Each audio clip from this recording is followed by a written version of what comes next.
Question number 3, find the range of function algebraically. So the function we have y equal to x plus 5 over x minus 2. We'll take the red pen here. So whenever we have questions like this to find the range of the function, what we do is that here the equation is in terms of like the equation is solved for y, but we are going to take the y inverse, or we are going to convert this equation to get the value of x. So how we are going to do that is, first I am going to multiply both the sides with x minus 2. Y equals to x over x 2. Then this will become yx minus 2y.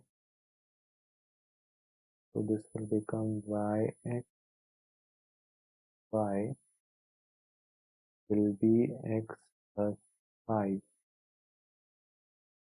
Now I will take x term on this side and I will take y term on this side. So basically I will subtract x from both the sides,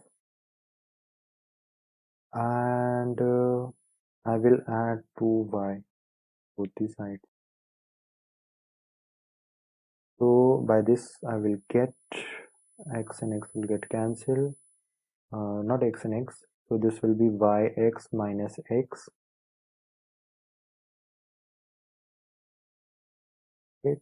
and this will become we have x got cancelled, so 5 plus 2y. Now I'm going to take y common, I'm going to take x common here.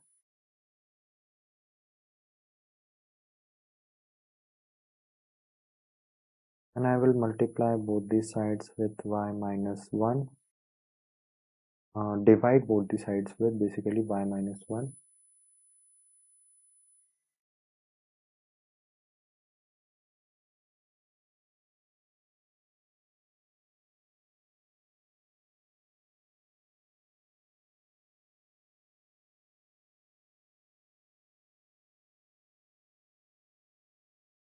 And here I get the equation.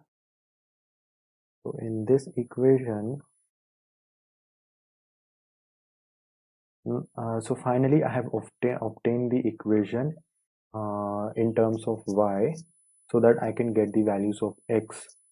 So in this equation we can see here that x can be any number, but for this function to be continuous, we should not have any zero in the end.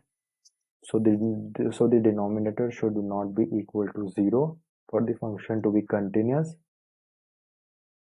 So y minus 1 will not lie, y minus 1 equal to 0 will not lie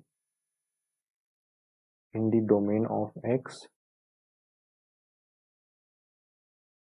or range of x, which means y cannot be equal to 1 for this function to be continuous.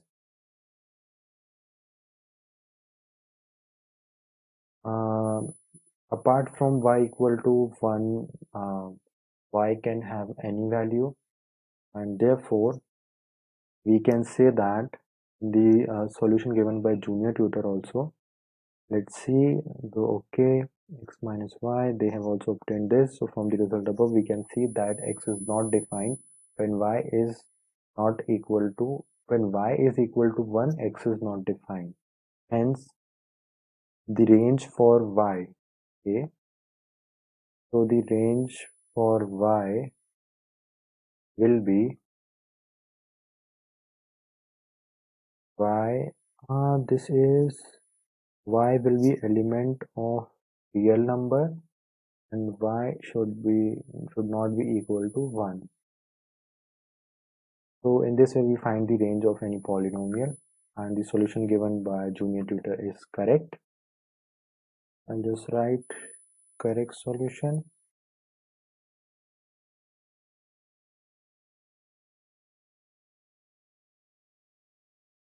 Great job.